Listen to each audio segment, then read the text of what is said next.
You roll a die. In case you know what that is, it's just, you know what dice are. Okay, right? What are the chances of rolling a 2? 1 in 6. 1 in 6. So that's a good way of putting it, right? So there's 6 sides to a die, right? And I didn't say a fair die, but that's that is always the setup, right? You're assuming that every possible orientation out of 6 possible ones are equally likely. And if that's the case, then yeah, the odds, or no, you see, it's not the odds, and we're going to talk about that in a minute. The chances of rolling a 2 would be 1 chance out of a total of 6 chances. And so you could say 1 in 6, you could say a 6th, you could divide 1 by 6 and get like 1.18 or whatever it is, and report it that way. When you do that, we don't call this your chances of. You would say, what's the probability that?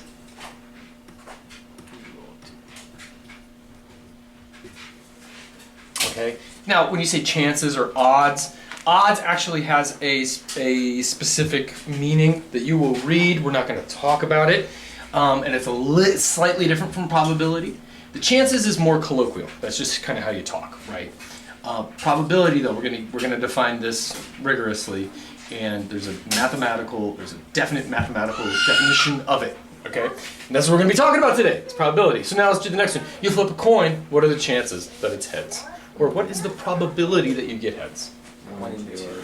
1 in 2. You could say 1 in 2. You could say 1/2. You could say 50%. Right?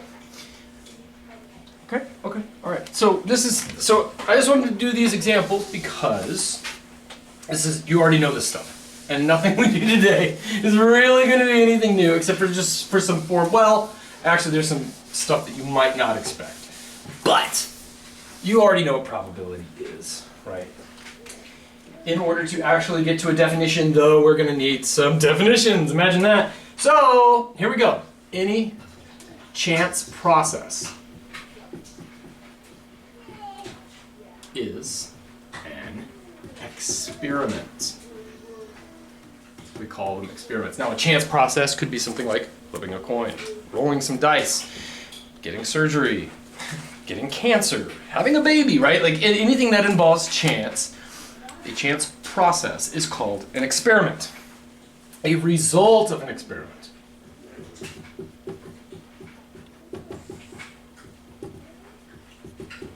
is called an outcome. Okay, so for instance, right, the coin flip would be an experiment. Getting heads would be an outcome. Or rolling the die would be an experiment. Getting, say, a 4 would be an outcome. Okay, you ready, guys? You ready? Yeah. Okay, here we go. I'm not going to write it. Given an experiment, this is in the context of an experiment. Given an experiment, the set, where you're going to denote it with a capital S, which is the set, and I'm going to abuse notation here. The set of all possible outcomes is called the sample space of the experiment. So like rolling a 1 and a 2 and 3 on the die. And so let's keep it, here we go. So here's some examples now. Suppose that we're flipping one coin. One time. That's my experiment. I'm going to flip one coin one time. What are all the possible outcomes? Heads or tails. It could be heads or tails. Exactly. So the sample space for that experiment would be the set of either one heads or one tails. And this is the notation your book's going to use. Now you notice it's not an H and a T. These aren't like variables. We're saying like you've done something, and this is just shorthand for the thing that happened. It has nothing to do with numbers, really. I mean, it could, I guess. You're talking about like, did you get a 2 on the die? But that's not really what we're talking. We're talking about there's something that happens, some process that involves chance, and then all the possible ways that could happen. That's what these guys are. Okay, so suppose we flip one coin 2 times. So suppose that we flip one coin 2 times. What would the sample space be in that? No. Heads, heads, tails, tails. There you go, right? So here's one of the possibilities. It would have to include both of the times. One of those times would be heads, heads. One of those could be heads, tails. Yeah. One of them could be tails, heads. And finally, the last thing is that you get tails, tails. Yeah, so that is one of the things that starts to mess with you on this, right? Okay. Well, suppose that we are flipping 2 coins at the same time. What's the sample space? Heads, heads. Heads, Heads, tails, tails, tails, and tails. tails. It's just the same. It is the same one. And that's the thing, like if you do it simultaneously, obviously, well, there's 2 different ones. You could call either one of them one of these. It doesn't really, the order really doesn't matter in that case. But if you do them one after another, well, these are your only possibilities, right? Yeah, it just lands on the side. Unless it lands on its side, right? And that's a possibility. It does happen with probability larger than 0. So, okay, so suppose that we're flipping, or I'm sorry, suppose that we're rolling 1 die. What is my sample space? 1, 2, 3, 4, 5, There 6. you go. 2. You either get a 2, a 3, a 4, a 5, and a 6. And notice, these have nothing to do with the numbers 3. Like that's not 3, the integer that you know and love. That's 1 more than 2 and 1 less than 4. That's the event, right? That is the outcome. I'm sorry, it's not an event. It's the outcome of rolling a die. Right? It's one of the outcomes. It happens to have a number, but the thing itself is not a number that you're talking about. Right? It's not like a number that you're going to go plug into a formula. It's like this is the thing that happened. Okay, so now one more thing before we get to probability. I want to leave that one up. If you roll 2 dice. We're gonna do that one. We're gonna do that because there's a bunch of different possibilities, and they are different. They're yeah. Anyway, okay. So an event is any subset of the sample space.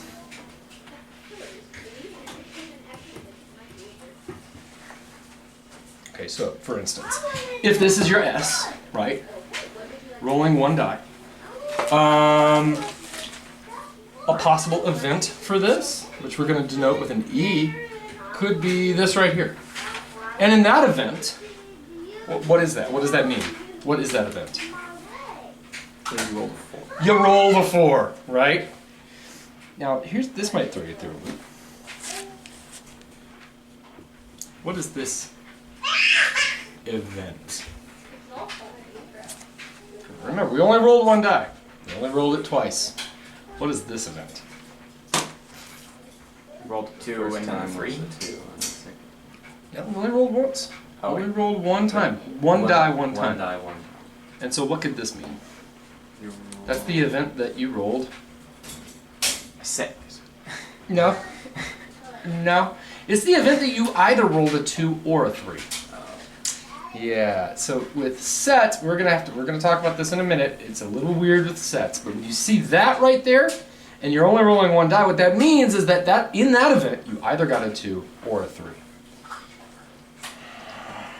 Yeah. This will make more sense in just a minute when we talk about what this is. So, ready? Here we go. The probability of an event.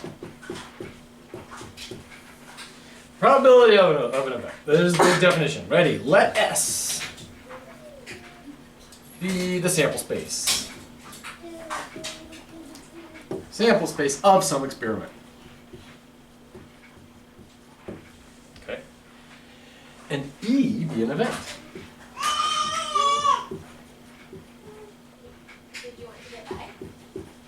Of the experiment, and therefore it is a subset of the sample space. Right? It might even be the whole space. It might very well be the entire thing. So you roll the die. What's the odds that you got a 1, 2, 3, 4, 6? Right. I mean, it's possible. But anyway, let S be a sample space of some experiment and E be the event. Then the probability. We define the probability. The probability, and we will write it with the capital P with an input of E. Okay, so that's a function. It's a function. And it's capital P of E. You can say the probability of E, the probability of that event. The probability, written like this, of an event. I'm sorry. Probability of the event E is given by P of E is equal to NE in S, where N is the number in the set. It's the size of the set. Okay? Yes. So, in other words, the number of elements. Wait, wouldn't it just cancel? Oh, you tell me.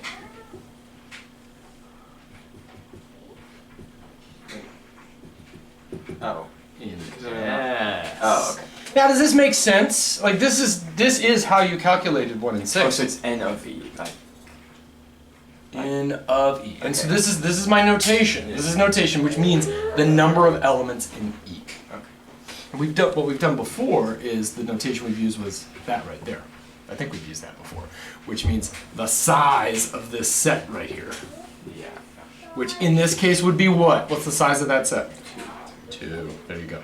But what we're doing is the book uses N of E. I would have done it this way if I wrote the book. They did it this way. Does everybody get that? Yeah. And isn't this exactly what you did to find this one earlier? It was like, what are the chances? But really, what is the probability that you roll one die? You roll one die. What is the probability that it comes out to be a 2? Well, this is what you did. You said, well, there's only one way to get a 2, so you put a 1 right there. Then you said, how many ways are there to do everything? Right? The sample space of all possible outcomes, which is there's 6 possibilities. There either be 1, 2, 3, 4, 5, or 6. And you said, well, there's 6 possibilities, and so 1 and 6. That's what you did. Okay? Everybody got that? Okay, so just like we did, and so I already did that, right? Rolling a 2, okay? And so now with this added formalism that we had the sample space of flipping one coin, which we said was heads, tails. And earlier I asked you, what's the chances that you get a heads? I think I asked you heads. Well, that event, the event of getting heads, we could just write like this. And then we would say the probability of getting heads is the number that's in this one set. Can I just not write that? Right, it's the number of things in that set, which was 1, over the number of things in that set, which is 2. Yeah. Okay. Now,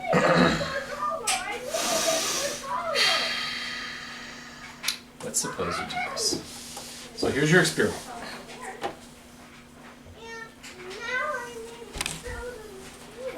Well, I'm not even going to give you the experiment. I'm just going to give you the event. Here's the event. The event is that you get 1 heads and 1 tails in 2 successive coin flips. So you first get heads, then you get tails. Or Doesn't say that is not specified. Okay. That's the first question you should ask. Wait, you mean you get the heads first, then you get the tails? This one doesn't say. It's in total, you ended up getting 1 heads and 1 tails in 2 successive coin tosses. So it would be 1 and 2. So there's 4 outcomes, and this is 2. There you go. So now before we do that, right? Like we need to figure out, in order to actually compute this, we need to figure out all the possible ways that this thing could happen. Clearly, the experiment here is that you're doing 2 successive coin tosses. Okay. Oftentimes, with these problems, part of the problem is figuring out what the heck is the experiment that you're doing. And once you do that, and so in other words, if you can figure out what the total sample space is, that's where like the bread and butter of all of this is. And so what is the sample space for this experiment? It's what? No, I'm asking you what are the events that can happen? Oh, heads, tails, Tails. Those are those. So what is the event that you get one heads and one tails? What would E actually be? There's two ways. There's two ways it could happen. One of them is? Heads, tails. You do heads, tails. The other one is? Tails, heads. Tails, heads. And so the size of this set is what? 4.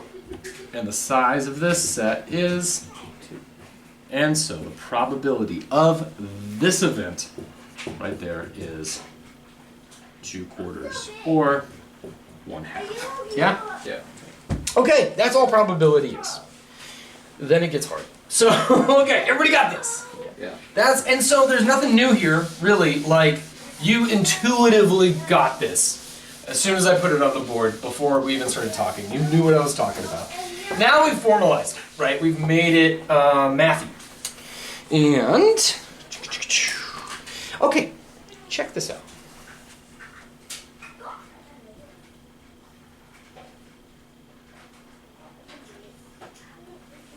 Any event is necessarily, like by definition, it's a subset of the entire sample space. Yeah? Okay, it might be, and like I said, it might be equal to the whole thing, right? It's like you flipped a coin. What are the odds that you get a heads or a tails? Well, 1. Like, right? So it might be the whole space. Usually not, but a certain event might take all the possibilities. But in any case, this is always true. Yeah? And so, it is always the case that the number of things that are in the event set is less than or equal to the number of elements that are in the sample space. Does everybody believe that? Yeah. Yeah.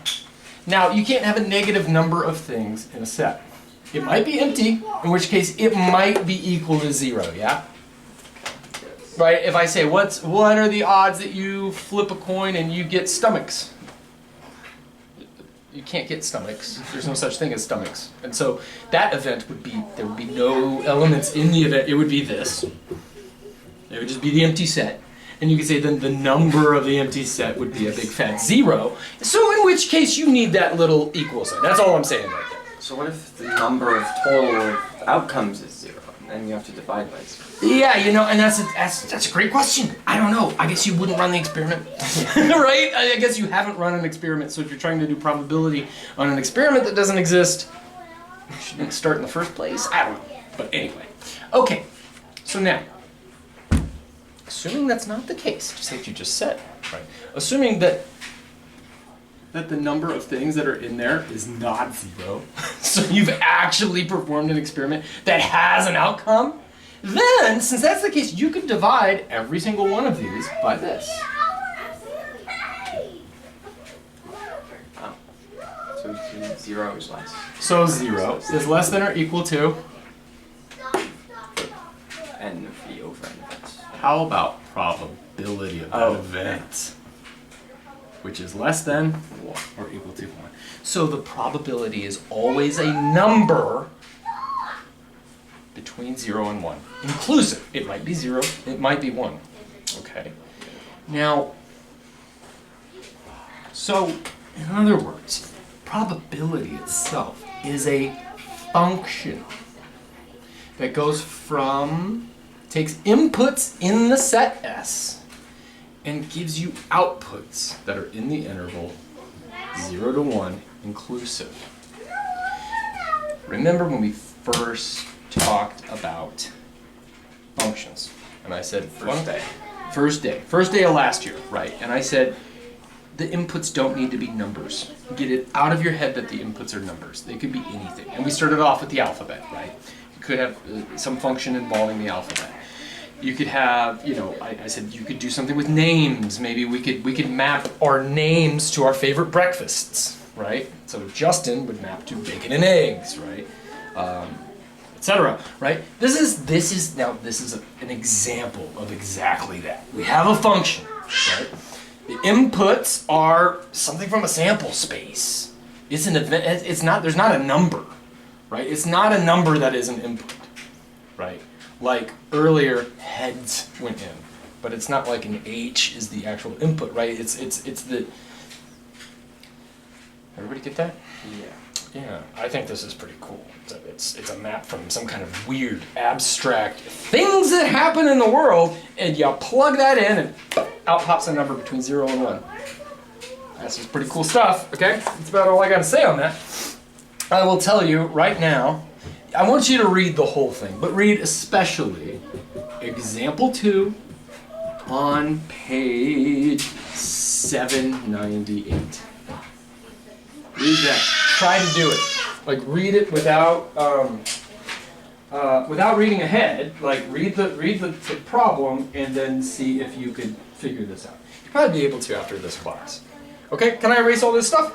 Yeah. Okay. Now, here's an example. And this is just one from the book. I don't think I messed with this at all. This is straight out of the book. So this is example 3 on page 798. And it says, suppose 5 cards are dealt. We're talking about playing cards here. So you're sitting there at the table, dealer deals you 5 cards. Everybody understands that you have spades, hearts, diamonds, clubs. So there's 4 suits. Okay? Each one of those suits has how many cards? 13, because it goes ace, 2, 3, 4, all the way up to jack, queen, king, right? Or 2 up to ace, whatever, right? Okay? So, okay, we're all on the same page. So, your 5 cards are dealt. Find the probability that all are hearts. Does anybody know what this is called? If you have a hand that's all one suit? It's called a flush. Okay, good. Okay, so the probability. Well, here we go. Probability of an event is equal to what over what? The number of in E, and then the number of outcomes in that. the number of all possible outcomes. So we have 2 things we need to calculate. All possible outcomes of what? Of getting a 5-card hand. Of a 5-card hand, right? So all possible ways of getting 5 cards. Think back to last time. Yeah, we did. It was. So it would be. Could say all possible ways of choosing 5 cards. It would just be 52 factorial over. Whoa, 5. just make it easier. Make it, 52 Yeah, 52 choose choose 5. 52 choose 5, exactly. Because we're not talking about all the possible ways of ordering 5 cards. Doesn't matter what order you get them. Once they're in your hand, you can reorder them all you want. Obviously, that doesn't matter here because all are hearts. So 52 choose 5, which you just said was 52 over 5 over. What is 5 minus 52? 47. Thank you, 47. Okay, so that many ways. Now, what is E? E is all possible ways of what? Of getting 5 hearts. Okay, so what do we do here? Well, there's 13 hearts. There's 13 hearts. So it would be 13 choose 5. 13 choose Yeah. 5. There you go. That's it. In this case, it's that simple. There's other ones that are just the nightmare. This one's not that bad. This is just 13 over 5 and 8. And so you put all that. That's all this is. There you go. You put all this together. You have your 13, your 5, and your 8 all over your 52, your 5, and your 47. So not great. And Not it great. gets... Alright. There's some cancellation with the 5s that happen, and if I were reporting The this, whole 5 counts. I would report it like this. After you cancel those 5s and get everybody either in their respective denominators or whatever. Oops, 52 factorial. That's probably how I'd report this. I'd say, yep, you figured it out. And yeah. And that's fine. That's fine. If you want to keep it like that, that's perfectly fine. You could do some kind of cancellation because 47, right? So you'd have 52 times 51 all the way down to 48. It's just a pain. You could get this on Wolfram Alpha really quick, and you could see that it is, I think it's 1 over 2,000. Or is it close to that? Yeah, it's approximately. It's approximately 1 over 2,000. So the probability is, you could say 1 in 2,000 or a 2,000th. You could actually do the division and it's 0.0005? 5? I'm not sure, who cares? That's the idea, right? Everybody get that? Yeah. Alright. Move on, lots to cover today. Okay, so what's the probability? Here we go. I'm just gonna put what's P, and this is gonna stay up here for the rest of the day. What's the probability that you roll a die, and it's either, or rather, we'll say it's a 1 or 2, or it's a 5 or 6. So anything except 3 or 4. Yeah, 4 out of 6. that's what I would think. But let's formalize this a little bit. Let's write this in terms of events. What is, because there's two events here. It's either this or it's that, right? And each one of those is kind of an or, but whatever. So we'll call this event 1, that this happens, right here. We'll call this event 2, that this happens. Now, if you wanted, you could break this into 4 events. Perfectly fine. But this is just kind of how I wrote it. You'll get some practice with this. So what's event 1 in terms of my 1 or 2. 1 or 2? So 1 and 2. Those are all that's, yeah. Either of those happen, then this is satisfied. Event 2 would be what? 5 and 6. And yet, what is S? 1, 2, 3. There you go, 1 up to 6. Okay? And so,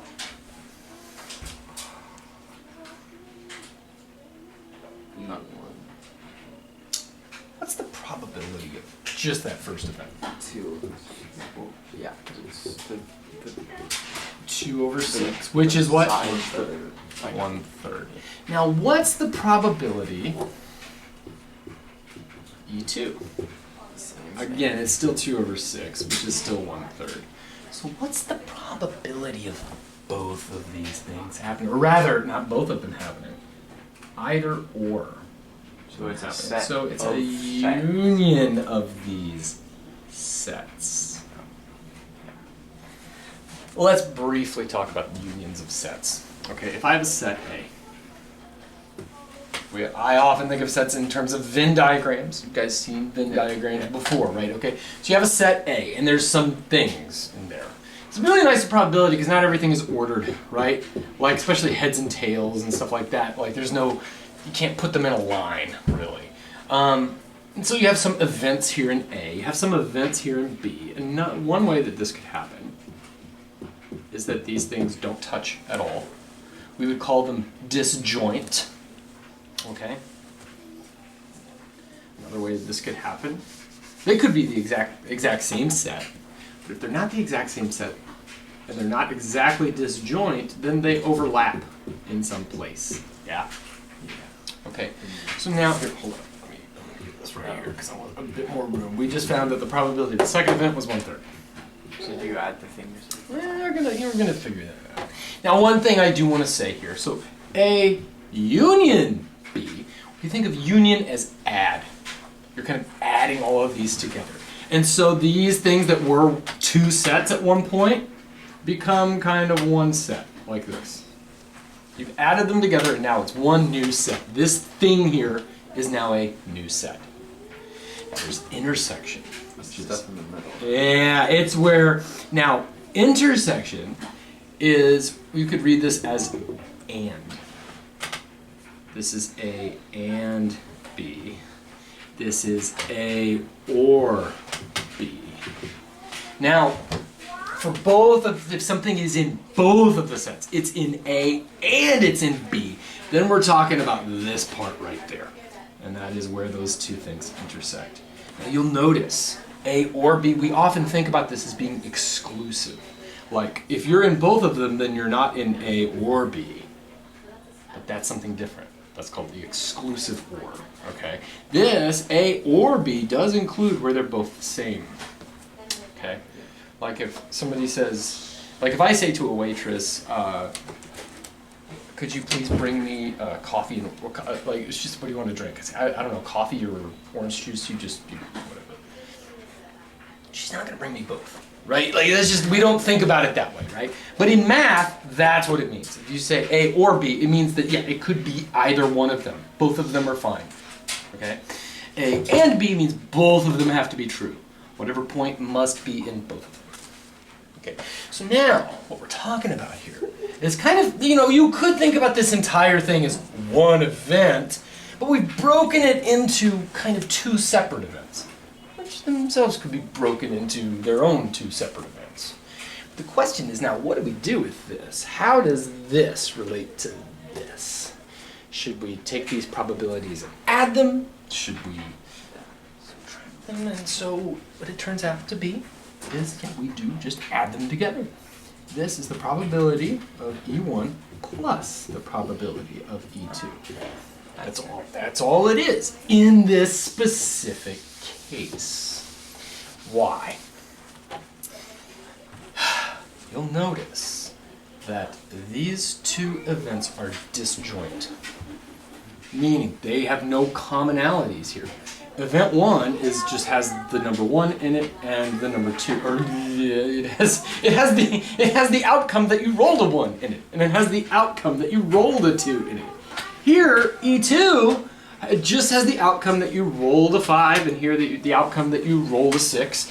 There's no overlap between these guys. You could make it 4 events too. You could make them 4 mutually exclusive events, and this is what I'm getting at here. These two events,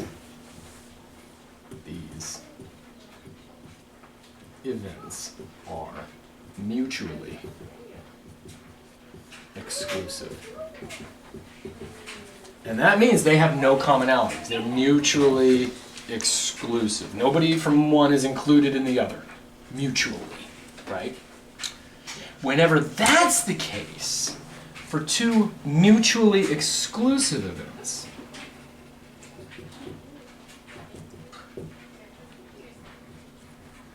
then this is true. Okay? And so, to finish this off, we would say that the probability of E1 union E2, so that either E1 or E2 was true, is just the probability of E1, which we said was 1/3, plus the probability of E2, which we said was 1/3, which is, what, 2/3? Or 0.666 repeating, right? Okay? Okay. So, another way of saying that events are mutually exclusive is to say that their intersection is what? It's the intersection of these two sets. It doesn't have. It doesn't have one. It's the empty set, which we write like that. Okay, 0 with a line through it. Or, I mean, you could write the empty set. It doesn't look as good. But this is a way of saying that. So mutually exclusive events have no intersection. That's one way you could say that. They have no intersection. You could call them disjoint. That's probably a better way of saying it. That these are disjoint sets. This is exactly what disjoint means. Okay? Like they are disjoint. They are not together. Okay? Everybody got that? Okay, now we get on. Now, here we go. Same question. Oh, wait, we did it. So the first one, we'll call this P1. Just want it up on the board. P1. That's you rolled a 1 or a 2, or a 4 and a 6, 5 and a 6. We said that was 2/3. I just want that up there. Okay. Now, what's the probability that you roll a dice? You roll a die, and it's a 1 or a 2, or it's even. So it's a 2, So 4, it's- 6. Yeah. So let's call, So hold up. Oh, but We'll there's a call two this in both. E1. Yeah, So and this is going to illustrate my point. We're going to call this event 2. So E1 is what? So it's two, one or two. 1, 2. Those are the outcomes, possible outcomes of event 1. I mean, well, those are the events that define. Yeah. Now, Forms. 2, 4, and 6. There we go. There you get a 2, 4, or 6. Now, in this case, E1 and E2, they do intersect. They are not disjoint. Here we have a 1 and a 2. Here we have a 2, a 4, and a 6. Yeah. And now, this no longer applies. This no longer applies. Now, it will come out to be the same thing. But this is how we're going to do it. And so, When you add them, you don't include the ones that are in both. yeah, and so this is kind of hard because what we want to just, it would be nice because usually this is how probability works. You know the probability of this one. You know the probability of this one. This is often how it shows up. So it would be nice if we could have a similar thing here. But now, now I'd like to not be able to say for mutually exclusive events. I'd like to be able to say for any events. If they are mutually exclusive, if they're not.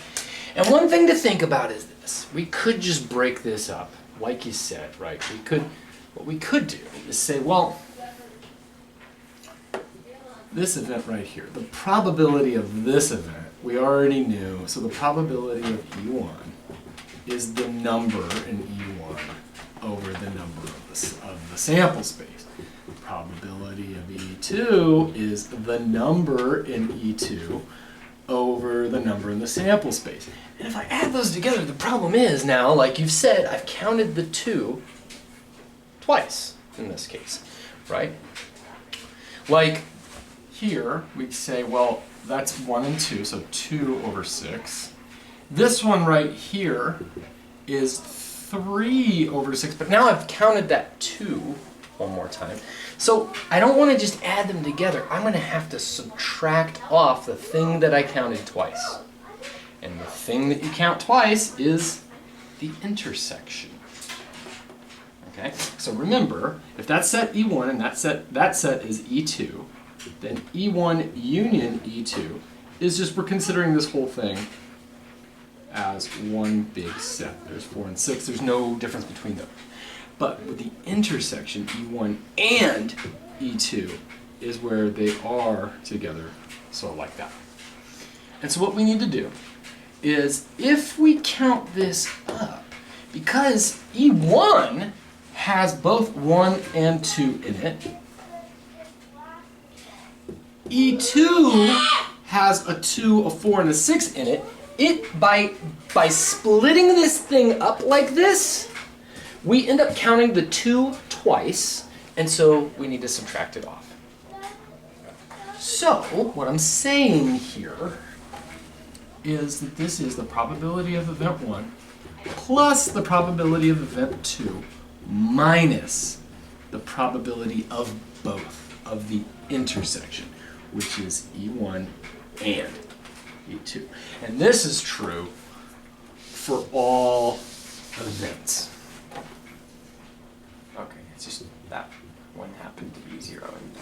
Yeah, and so when they're mutually exclusive, then the intersection is 0, right? It's the null set. So in the special case where there is no intersection, like it was back here, then that just disappears. That is just 0.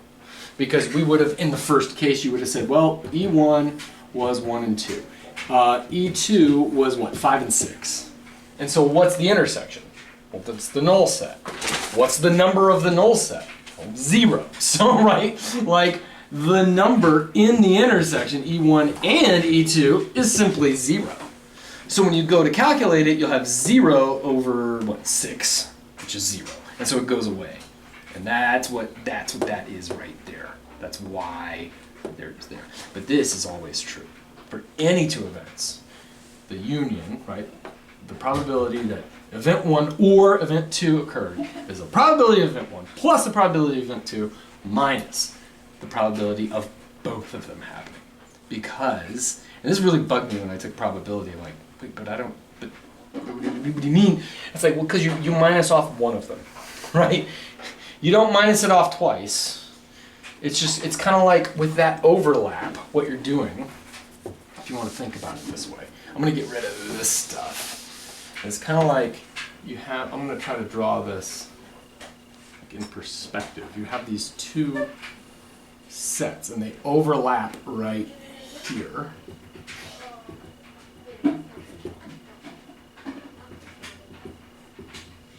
Right? That's where they overlap. I'm kind of looking down on it, right? And these two sets overlap here. So when you do, we said this was E1, this is E2. So when you're counting all of the probability of E1, you're counting all of the points in this whole thing. All of those points go there. Then when you count probability E2, you're counting all of these guys here, all of these guys here. You're counting all of those points. And so you do need one of them, right? You need that much, but you don't want to count it twice. And that's the part that's counted twice, because this right here is the intersection of E1 and E2. Everybody get that? Really bugged me the first time I encountered this, but that's why. That's why you're only pulling it off once. Okay, everybody got this? Okay. So that's in general. For any two events, this is always true. Okay? So to answer the question, we didn't do that yet, we said that event 1 was 1 or 2. 1, 2. Event 2 was 2, 4, and 6. And then E1 intersect E2, or E1 and E2 was what? 1. Yeah. Wait, just 2. Well, what's the number? Yeah, the outcome is you rolled a 2, and there is 1 in there. Yeah, that's right. And so, the probability of E1 union E2, E1 or E2 occurring is the probability of E1, which is 2 over 6, plus the probability of E2, which is 3 over 6, minus the probability of both of them occurring, which is 1 over 6, which does work out to what? 4, 3, 2 thirds. Yeah, 4. 2/3, which happens to be the same. I don't know, it's not like, I don't know why I wanted to keep that. They're not the same thing. They happen to have the same odds. But I think one of you said that like immediately. Like, it was 2/3. Yeah. And like with some of these, you could just do it in your head, you know, because you're like, well, there's 1, 2. Now you already have the 2, so 4, 5, 3, you know, and you could just do that. But it will not always be that easy. And this is your best friend. This is your best friend when you are doing probability. This is one of those that if you're going to be doing some probability, you want to commit to heart. Okay. Okay. Are we good to move on? Yeah. Okay, good. I already talked about all that stuff. Okay, events. I'm going to formalize this a little bit. So,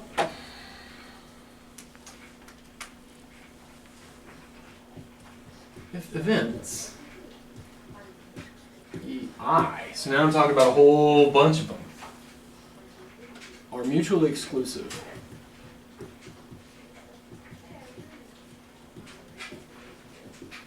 like you have a bunch of events, like E1, E2, E3, all the way up to like E90.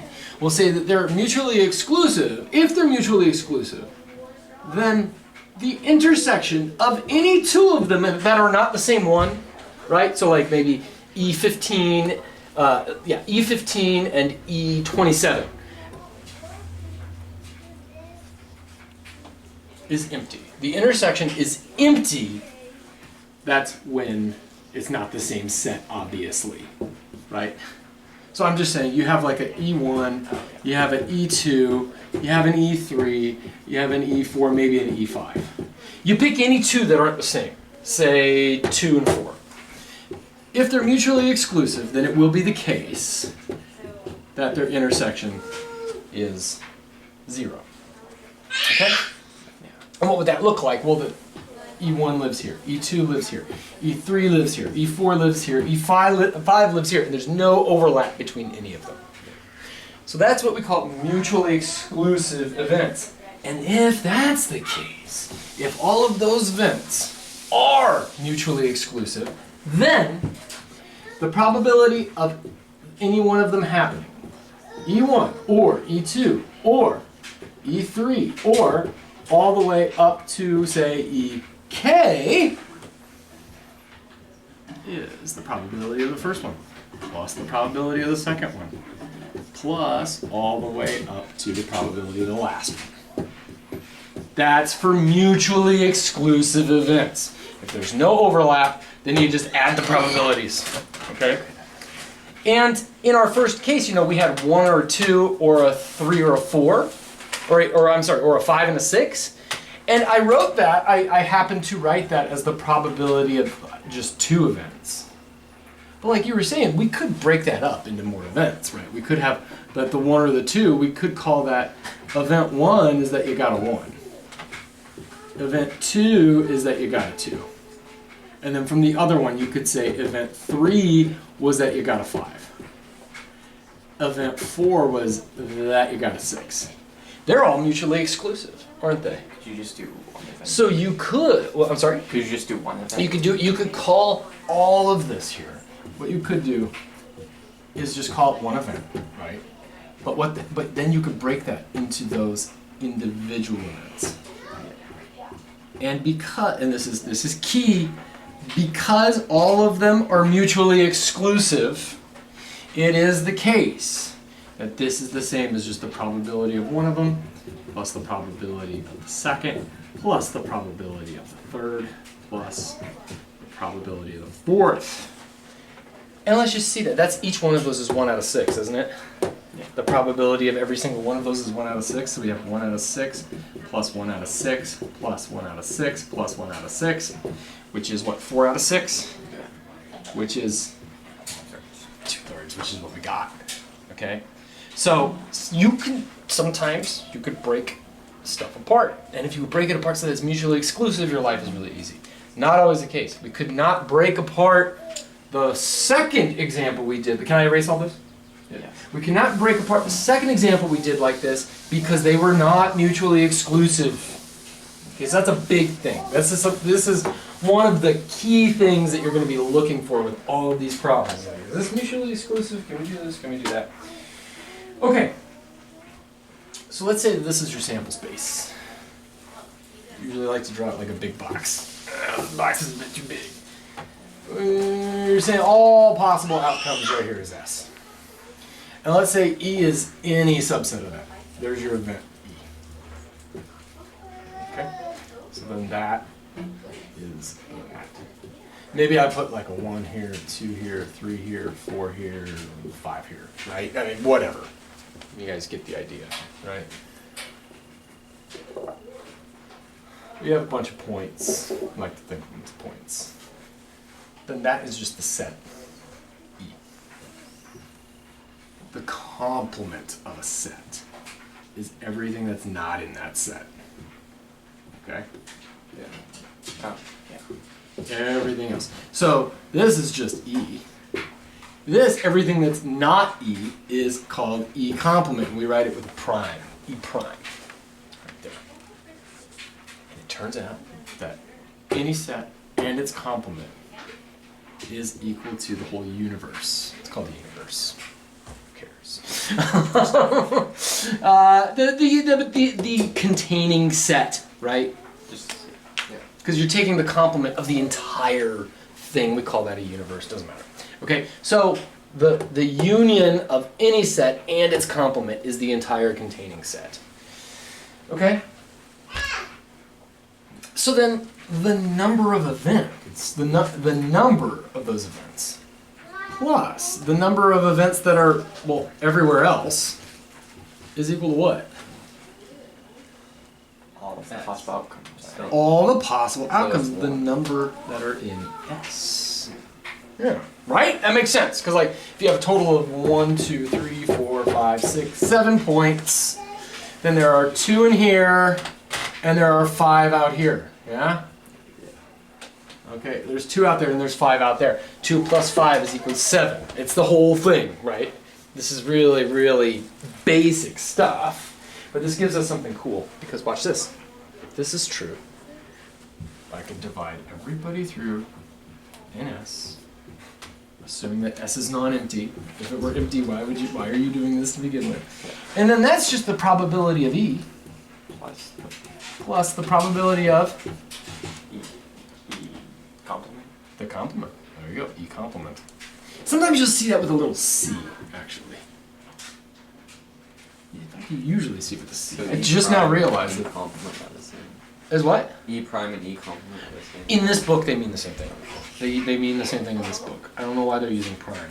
I've always seen it as a C now that I think about it. Doesn't matter. Doesn't matter. Okay? What's this? This divided by that. 1.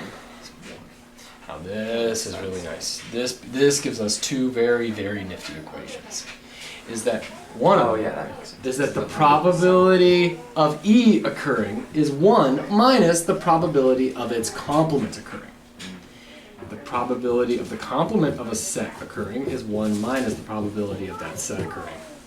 Ooh, this is super useful.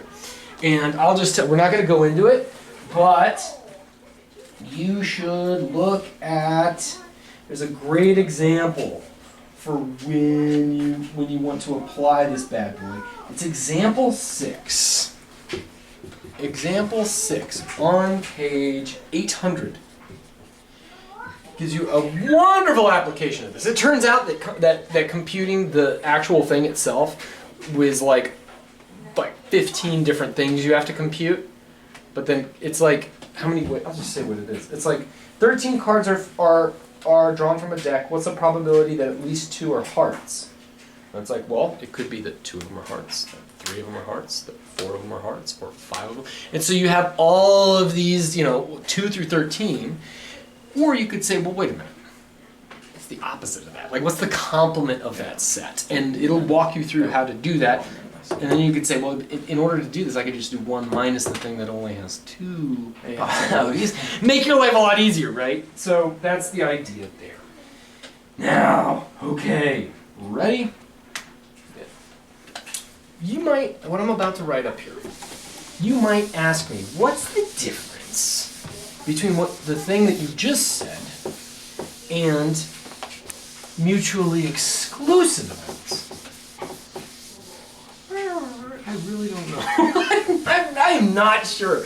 We might, be able to figure that out. Essentially, I think they're like the same thing here. But here we go.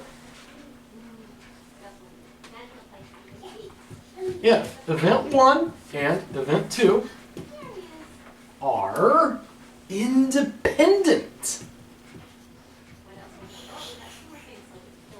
Independent events. Then one does not influence the other.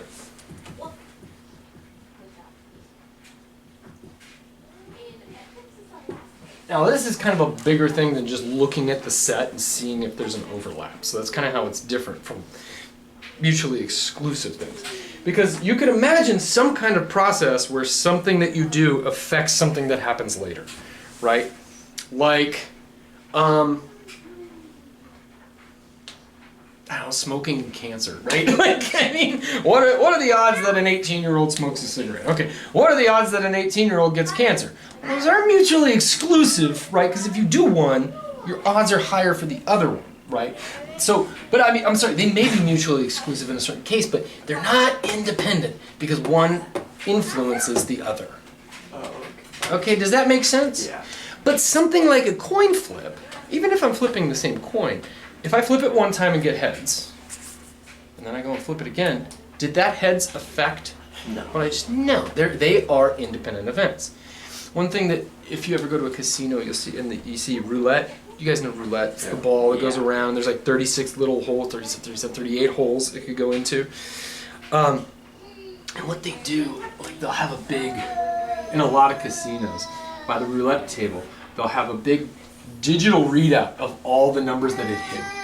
So it'll be something like this, right? Like 27. It'll have a bunch of numbers up there of the last like 10 numbers that it actually hit. And what people will think is, ooh, look, it hit 5 twice. Don't bet on 5. It won't hit 5 again. That's the same. Well, no, it's the same probability. It's the fact that it hit 5 once does not affect the fact that it may or may not hit 5 again, right? I never really understood the point of that. Because, like, there's no way to be good at it. There's no way to win at a casino. Craps is your best bet, but you're still the house always wins. We're not going to get into expected value. It's on page 805, but you could.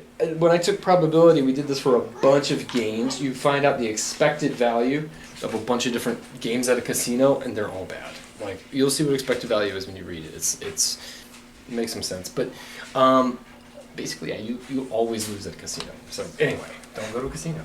I mean, unless you know, I gotta tell you what to do. So, okay, ready?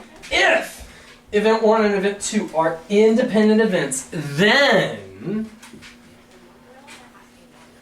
the probability of event 1 and event 2 occurring equals the probability of event 1 times the probability of event 2. You multiply. So with intersection you add, with union, this is not union, with union, or, right, that's called or, with union, or you add. So when they're exclusive. Right? With intersection, with and, then you multiply. Okay? Okay. So let's do it this way. Let's do this.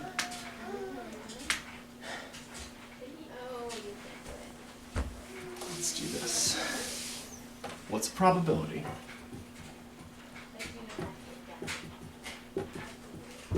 that you flip a coin and get heads? Percent.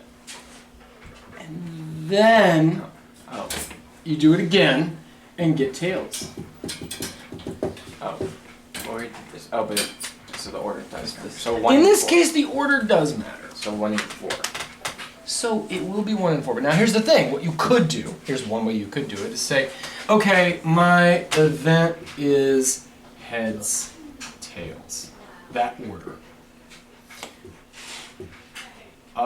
Sorry. And so my sample space is what? Heads, tails. No, well, heads, tails, tails, heads, tails, heads. Right? And so, you're right. The probability of this event would be the number in the event over the number in the sample space, right? The number of ways that your thing can occur, which is only 1, out of the total number of ways that this could occur, which is 4. Or, you could imagine if we were flipping 20 coins, you would not want to go through and figure out all 2 to the 20 ways of doing that, right? No.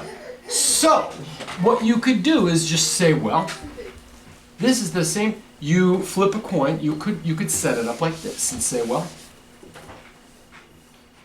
E1 is my heads.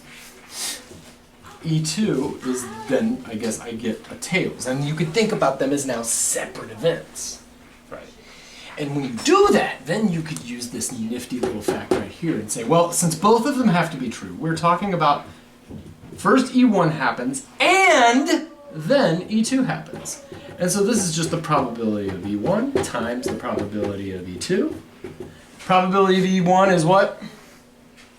It's the probability of getting, what's the probability of getting heads? Oh, 1 and 2. 1 and 2 over 1 and 2, yeah. And that's the thing, you see, I've shrunk down the sample size to just 1 coin flip here. And so that's why we're out 1 out of 2. Ditto for the other one, which gives you 1 out of 4. Okay, yeah. And so this is, so we shrunk down the sample space, which is really nice. Alright, let's see how much time we have. We're a little late. There's one more thing I want to talk about. It has nothing to do with this. So you have everything you need to do homework except for the stuff that you don't. So you'll need to read stuff. Yeah. I have your homework from last time. Okay, this is the last thing I wanted to talk about. And this, my friends, is why I do not like to teach probability. There's something called the Dunning, I think I'm spelling this right, Kruger Effect. These are two last names, Dunning and Kruger. So yeah. I think it's, with the E, the Kruger. Anyway, this is called the Dunning-Kruger Effect. And I'm going to boil it down to something very, very simple. It's slightly more complicated than this. I'm not being exactly precise here. But if you graph, this is something like time or experience in a subject. So we're just going to, we could think about it as time spent slash, not divided by, or experience with a topic, right? Which could be anything, right? So the amount of time you've spent learning mathematics. I think chemistry is perfect with this for me, and I'll explain it when I draw the graph here. You think about this as like the amount of chemistry you've studied, right? Or the time that you spent studying chemistry versus your perceived,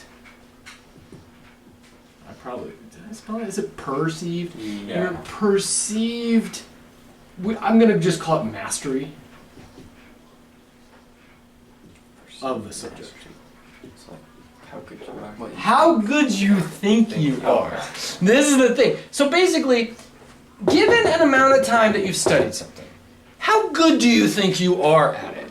Well, you would expect that this would be something like this. That you start off really low because and then it just kind of grows over time because the more time you spend, the more that you think you have. The more time you spend, the more you realize there's a lot of people who are a lot better at it.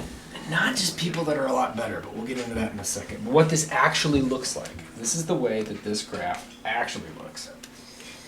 Starts very low because most people know that when they don't know anything about something, they don't know anything about it. And it shoots way up. Yeah, that makes sense. And then it does something like this. And it climbs and climbs slowly and never quite gets back up to there. So what this is telling us is that people think when they first start learning something, they're like, oh yeah, and then they're like, yeah, I got this. I know everything there is to know about this. This is how it was with me in chemistry at first. Like I remember actually thinking at one point, I don't think there's a chemistry question that they could ask me that I don't know.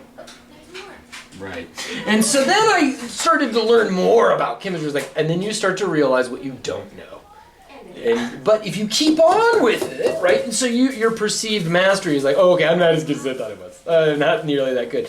And then you actually start to learn more, and and you're like, well, yes, then this is where this starts to kick in. It's like, well, I'm just being proud here. I am better than a lot of other people at this. I do have a PhD in this subject. And so it goes up a little bit.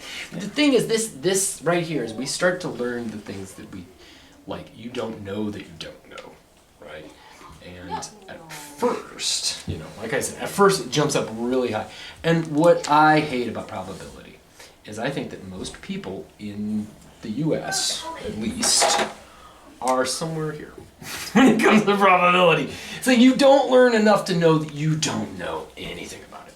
And you learn just enough to be able to listen to the news, and when they say, such and such, 50% of the time, these people X and Y, and you go, is that true? And then you go and you could verify that stuff, and you think that you know everything there is to know about it because you're up here.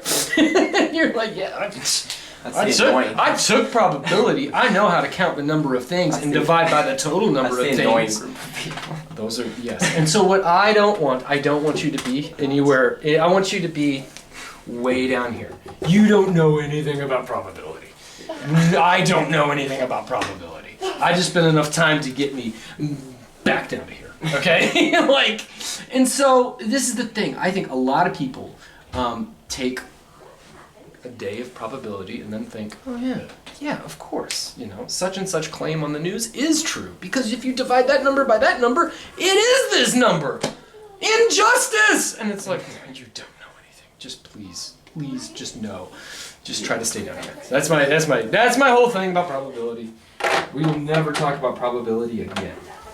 So help me. No, we're done, guys. We're gonna come back. And then Tuesday we'll talk about the final. Wait, We're gonna talk about what? The final? Final on Thursday. Is there a final on Thursday? That's what we had said. That's the last That's day. what we said. And we'll definitely need time to.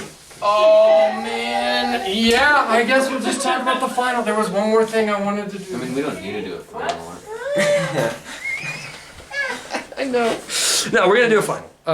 That's Tuesday. We'll review for it. Thursday we'll have it.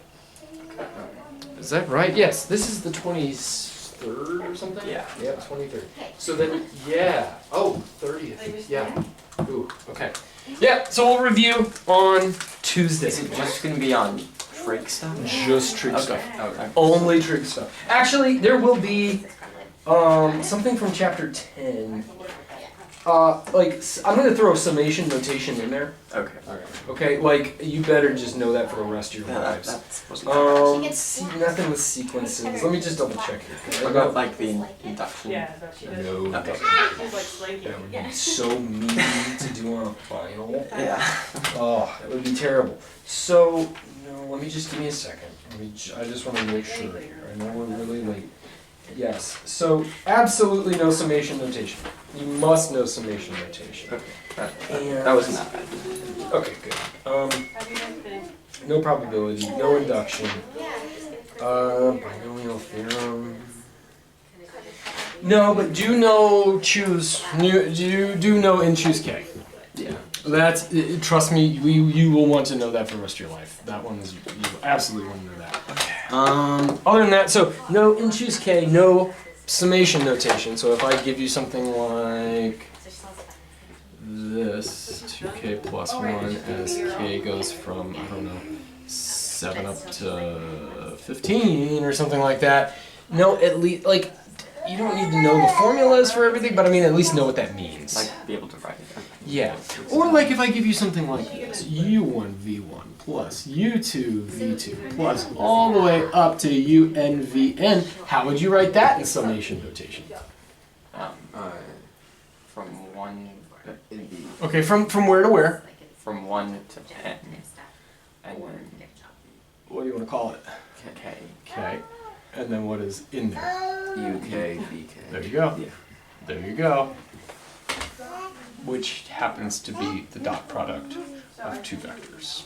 Oh, ooh, I forgot about the You better know all that. Alright. Oh man. And so in dimensional vectors, right? V1, and I know we were doing this. Yeah. V1 all the way up to Vn. Then this would be U dot V. And you can see that when n is equal to 2, yeah, that's what we remember. So that was okay. We covered all. You better know everything about vectors. and I'm saying that not just because I'm going to put vectors in here, but I mean like, it's everything you do from here on out is going to be vectors. Or very closely related, so.